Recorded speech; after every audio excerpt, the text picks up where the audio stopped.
पूरी वाईडीएससी आपकी टिप्स पे आ जाने वाली है। वाईडीएससी को अच्छे से देखने वाले हैं। सबसे पहले चीज को समझो कि ये दो स्लिट्स होते हैं। सर ये होल नहीं है, स्लिट है। पूरा ब्लेड मार दिया है, यहाँ से हमने स्किन रखा हुआ है कैपिटल डी डिस्टेंस पे, जो कि मीटर के अंदर होता है।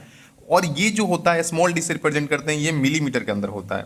यहाँ से जो लाइट आती है यहाँ पे इंटरफेरेंस करके सेंट्रल ब्राइट बनाती है। और चूंकि दोनों कोहेरेंट सोर्सेस हैं, दोनों का ओमेगा सेम है, यानी दोनों का जो पाथ डिफरेंस होगा यहाँ पे टाइम के साथ वेरी नहीं करेगा। तो यहाँ पे जो या जिस पोजीशन पे जहाँ पे ब्राइट या डार्क मिलेगा वो वैसा ही टाइम के साथ कांस्टेंट रहेगा। फ्रिंज विथ जो होती है यहाँ पे होती है डी लेमडा बाई डी। यहाँ पे लेमडा बाई डी को याद रखोगे आप, मतलब लड्डू से देख सकते हो, लेमडा बाई डी लड्डू। तो ऐसे करके देख सकते हो। एंगुलर पोजीशन में अगर देखोगे, एंगुलर पोजीशन या एंगुलर विथ अगर पूछे तो डी लेमडा हो जाएगा। बस पोजीशन के अंदर कन्वर्ट करने के लिए कैपिटल डी से मल्टीप्लाई कर देते हो। ठीक है, यहाँ से 0.5 ऊपर इसका विथ का 0.5 ऊपर यहाँ पे डार्क बनेगा। 0.5 यानी यहाँ पे ये पूरा सेंट्रल ब्राइट होगा, इसके ऊपर यहाँ पे डार्क बनेगा। यानी जो चीज मैं बताना चाहता हूं, कोई भी देखोगे ब्राइट कहाँ पे बन रहा है तो D lambda by D, 2D lambda by D, 3D lambda by D, 4D lambda by D या ND लेमडा बाई डी पे बन रहा है। ND लेमडा बाई डी पे ब्राइट बनता है। कोई भी ब्राइट आप देख लो, N ब्राइट। और डार्क के लिए बस ऑड बना दो। ऑड बनाने के लिए 2n-1 D lambda by D, और 2 यहाँ पे ले लेते हैं क्यू सर। क्यू सर यहाँ पे कोई भी n वाला डार्क हो जाएगा। क्यों? चूंकि सर यहाँ से देखोगे आप, इस चीज को मैं अच्छे तरीके से अगर आपको समझाना चाहूँ तो यहाँ से देखोगे sir D lambda by D पे तो ये बन रहा है ब्राइट, और इसका विथ फिर से 2D लेमडा बाई डी। तो ब्राइट का विथ कैसे निकालोगे सर? ब्राइट का विथ अगर दोनों को डार्क को माइनस करोगे तो देखो डी लेमडा बाई डी आता है। और यहाँ पे एक्चुअली में डार्क का विथ कैसे निकालोगे? डार्क का विथ निकालना चाहते हैं तो इन दोनों को माइनस कर दो, तो डार्क यहाँ से यहाँ तक ऐसे जस्ट मान के चलते हैं। तो डी लेमडा बाई डी में से डी लेमडा बाई डी में से डी लेमडा बाई डी को माइनस करोगे तो डार्क का विथ आ जाएगा। यहाँ पे 0.5 ऊपर फिर से 1.5 3D lambda by 3D lambda 2D यानी 1.5 डी लेमडा बाई डी है। तो 0.5 ये ऊपर बन रहा है। अरे सिंपल ये समझो सर कि 0.5 डार्क, देखो 0.5 फिर एक हो गया, फिर 0.5 1.5 पे डार्क, फिर यहाँ पे ब्राइट आ गया। यानी सिंपल तुम पॉइंट को पकड़ लिए, बस वही मैं समझाना चाहता था तुमको। एग्जैक्टली यही चाहिए तुमको, D lambda by D with याद रखो। और इतना ही इतना ही एक्चुअली में ब्राइट बनते हैं। यानी D lambda by D, 2D lambda by D, 3D lambda by D पे ब्राइट वाले बनते हैं। और इसी को ऑड बनाने के लिए बस ऑड ना कर दो। और ये क्यों लिया? क्योंकि यहाँ पे डिस्ट्रक्टिव होएगा। वेवलेंथ का आधा आना चाहिए ना, मैं आधा का मान लो 2 पाई पूरा वेव बन रहा है, लेमडा पूरा वेव बन रहा है। इसका आधा करने के लिए पाई ले लो या लेमडा बाई 2, और इसी का मल्टीपल हो गया यानी 3 लेमडा बाई 2, 5 लेमडा बाई 2 यानी 2.5 1.5 0.5 ऐसे करके लोगे तो ये डिस्ट्रक्टिव इंटरफेरेंस। और ये हमारा कॉन्स्ट्रक्टिव लेमडा 2 लेमडा 3 लेमडा, इसको अपन फेज डिफरेंस, इसको अपन पाथ डिफरेंस बोलेंगे। बस पॉइंट कैच करो जो मैं बोल रहा हूँ, काफ़ी है इतना जानना। आगे हम बात करते हैं इंटेंसिटी के बारे में। इंटेंसिटी जो होता है सर वो हमारे पास मैक्सिमम, अब देखोगे तो 4i होता है अगर दोनों का इंटेंसिटी सेम है, और मिनिमम 0 होता है। जहाँ पे कंस्ट्रक्टिव वहाँ पे ये होएगा, डिस्ट्रक्टिव वहाँ पे ये होएगा। और म्यू जो होता है इन्वर्सली प्रोपोर्शनल लेमडा होता है, इस पे 1000 सवाल आ चुके हैं। इंटेंसिटी मैक्सिमम का फॉर्मूला 1000 सवाल आ चुके हैं। 4i यानी मैक्सिमम इंटेंसिटी cos स्क्वायर 5/2, 5 यहाँ पे फेज डिफरेंस होता है। निकालने का तरीका हमने देखा था सर, 5 = 2 पाई लेमडा, मतलब वही भाई की डेल्टा x होता है, यानी path difference is equal to, तो ये पाथ डिफरेंस यहाँ पे की वेव नंबर है 2 पाई इंटू लेमडा कर लोगे, और यहाँ पे पार्ट डिफरेंस आ गया। तो फाई यहाँ से तो हमें अगर मान लेते हैं पार्ट डिफरेंस दिया हुआ है या पार्ट डिफरेंस मिल गया, वहाँ से फाई निकालो और फाई की वैल्यू डाल के इंटेंसिटी निकालो, कोई खास बात नहीं है।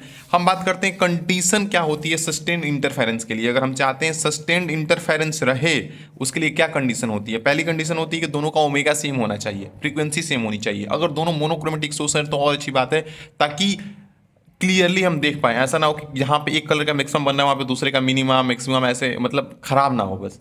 तीसरा कंडीशन क्या होता है कि दोनों डी जो होना चाहिए वो बहुत बहुत मतलब बहुत बहुत ज़्यादा होना चाहिए देन स्मॉल डी, ताकि विथ ज़्यादा हो पाए। चूँकि डी लेमडा बाई डी से देख सकते हो ये कम, ये ज़्यादा होना चाहिए।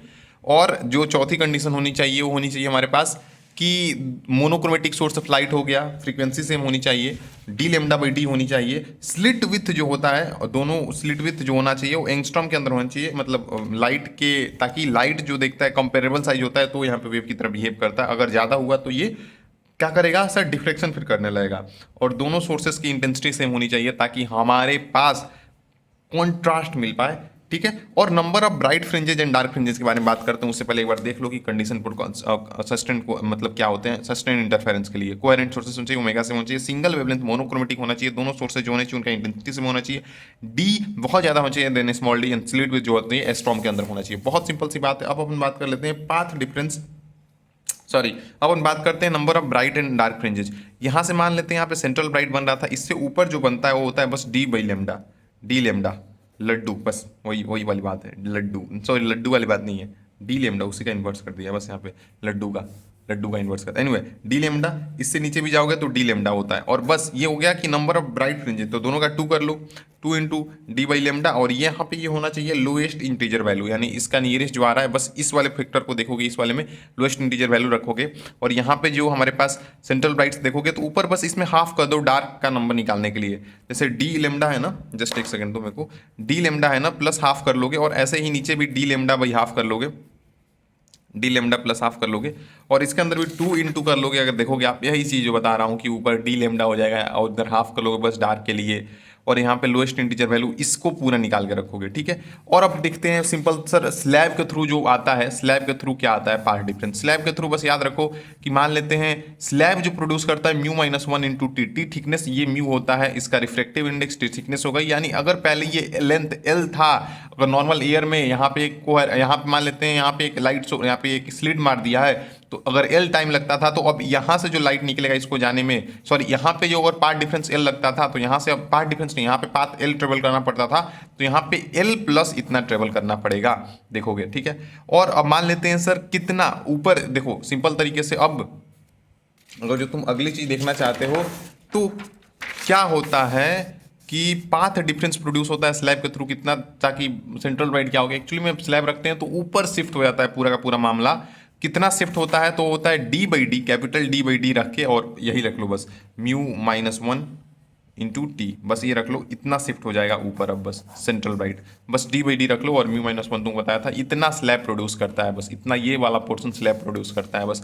तो ये देख लो कि इतना शिफ्ट हो जाता है, मामला शिफ्ट हो जाता है सेंट्रल ब्राइट इतना, और सारे के सारे अब ब्राइट है डार्क ऊपर शिफ्ट हो जाएंगे इतना, जैसे D lambda by D normally bright होता है, 2 D lambda by D second bright होता है, और एक फर्स्ट डार्क जो होता है डी लेमडा बाई 2 डी, ऐसे ही second dark 3 D lambda by 2 D होएगा। ऑफ कोर्स यार सिंपल सी बात है, तो इसमें बस हमने वो वाला पोर्शन ऐड कर दिया जितना शिफ्ट हुआ है, पूरा मामला शिफ्ट होता है, सारे ब्राइट एंड डार्क फ्रिंजेज ऊपर शिफ्ट हो जाते हैं, और स्टिल अभी भी विथ सेम रहती है, बस ऊपर मामला शिफ्ट हुआ है तो विथ अभी भी सेम है। अब हम बात करते हैं सिंपल तरीके से कि नंबर ऑफ फ्रिंज कितने शिफ्ट हो रहे हैं, नंबर ऑफ शिफ्ट कितना शिफ्ट हो रहे हैं, तो पहले सर आप सिंपल तरीका देखो कि कितना शिफ्ट हो रहा है सेंट्रल ब्राइट का, और एक का विथ कितना है शिफ्ट, अगर ऊपर देखो कितना सेंट्रल ब्राइट का हो रहा है, जैसे मान लेते हैं यहाँ पे 5 मीटर ऊपर शिफ्ट हुआ, और एक का विथ 1 मीटर था, यानी टोटल कितना शिफ्ट हुआ भाई, कितना एक का फ्रिंज वेट था, उससे पता लग जाएगा ना कितने शिफ्ट हुए, 5 शिफ्ट हुए होंगे फिर तो वही बात है बस। तो कितना